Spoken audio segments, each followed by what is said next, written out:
আপনারা দেখেছেন একটি দল, তারা মাঝে মধ্যে বলেন তারা ক্ষমতায় গেলে দুর্নীতির ত্রুটি চেপে ধরবেন।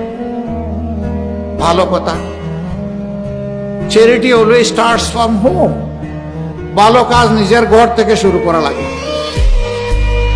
তাইলে যে 59 জন ভয়াবহ ঋণ খেলাপি, ঋণ ব্যাংক ডাকাত, এদেরকে আপনারা মনোনয়ন দিলেন কেন? এদেরকে বগলের নিচে আশ্রয় দিয়ে এমপি বানিয়ে আপনারা করবেন দুর্নীতি দমন। এগুলা শুনলে পেঁচায়ও হাসবে। জনগণ এগুলা বুঝে। প্রিয় সম্মানিত ঢাকা 11বাসী, বারবার 12 তারিখ ফিরে আসবে না। 5 আগস্টের অসম্পূর্ণ কাজ সম্পন্ন করার দিন হচ্ছে আগামী 12 তারিখ।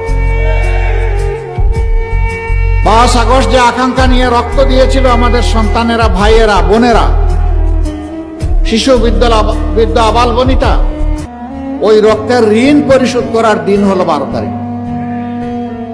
এই রক্তের সাথে যারা বেইমানি করবে, ইতিহাস তাদেরকে ক্ষমা করবে না। সারা বাংলাদেশ এখন জেগে উঠেছে। তরুণ যুবকেরা তাদের দৃষ্টিভঙ্গি জানিয়ে দিয়েছে।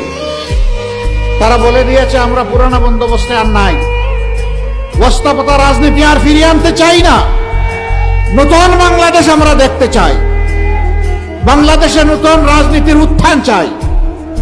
ইতিমধ্যে এই রায় যুব সমাজ দিয়ে দিয়েছে। এখন জনগণের দায়িত্ব, আগামী 12 তারিখ জনগণ ইনশাল্লাহ সেই রায় দেবে। জনগণ দুর্নীতিকে লাল কার্ড দেখাবে, জনগণ চাঁদাবাজদেরকে লাল কার্ড দেখাবে, জনগণ মামলাবাজদেরকে লাল কার্ড দেখাবে, জনগণ দখলদারদেরকে লাল কার্ড দেখাবে, জনগণ আধিপত্যবাদের গুলামদেরকে লাল কার্ড দেখাবে।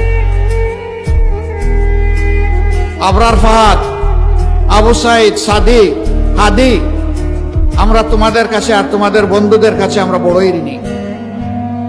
আমরা কথা দিচ্ছি ইনশাআল্লাহ তোমাদের আকাঙ্ক্ষার নতুন বাংলাদেশ হলে, এ দেশ এবং জনগণের সেবা করার সুযোগ পেলে তোমরা যেমনটা চেয়েছিলে আমরা তেমনটাই যৌবনদীপ্ত বাংলাদেশ গড়ে তুলব ইনশাআল্লাহ। এই বাংলাদেশ যুবকদের হাতে আমরা তুলে দিতে চাই। আমরা যুবকদের হাতে বাংলাদেশের দায়িত্ব দিতে চাই। আমরা বেকার ভাতা দিতে চাই না। 24-এর যুবকেরা কোথাও গিয়ে কারো কাছে বলে নাই দে বেকার ভাতা দে, এই স্লোগান দিয়েছিল কেউ? তাইলে আজকে বেকার ভাতার কথা উঠে কেন? আমি মনে করি যেই সন্তানেরা সেদিন চিৎকার দিয়ে বলেছিল আমাদের অধিকার দাও, আমাদের হাতে আমাদের ন্যায্য কাজ তুলে দাও, তাদেরকে বেকার ভাতা কথা বলার মানেই হচ্ছে যুব সমাজকে অপমান করা। যুব সমাজ, আপনারা সেই অপমান সহ্য করতে রাজি আছেন? আপনারা বেকার ভাতা চান না কাজ চান? কাজ চান? আচ্ছা, যারা চান তারা একটু হাত তুলেন। ও মাশাআল্লাহ, সবাই যুবক। তাইলে এই স্টেজে আমরা যারা আছি আমরাও যুবক, আমরাও সামিল হয়ে গেলাম যুবকদের সাথে ইনশাআল্লাহ। সম্মানিত ভাইরা, 10 টাকা শের ধরে চাল খেয়ে এখনো পেটের ভিতর গরম রয়েছে, ফাঁপা যায়নি। এখন আবার নতুন করে এই কার্ড সেই কার্ড, গাঁঠে গাঁঠে কার্ড। এই সব কার্ড হইল বুয়া কার্ড। যেমন 10 টাকা দরের চালের আশ্বাসটা ছিল ভুয়া, এই কার্ডগুলা হইল সেই রকম ভুয়া। এই সব ভুয়া কার্ডকে আগামী 12 তারিখ জনগণ ইনশাল্লাহ লাল কার্ড দেখাবে।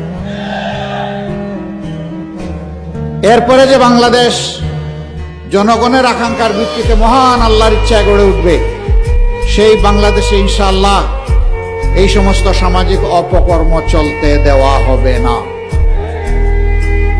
ন্যায় বিচার ইনশাআল্লাহ কায়েম হবে। বিচার এক একজনের জন্য এক এক রকম হবে না।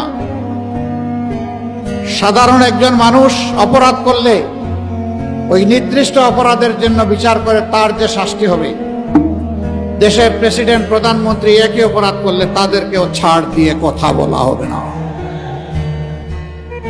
একইভাবে তাদেরকেও বিচারের আওতায় আনা হবে, আসতে হবে। সেই দিনই ন্যায় বিচার কায়েম হবে ইনশাআল্লাহ।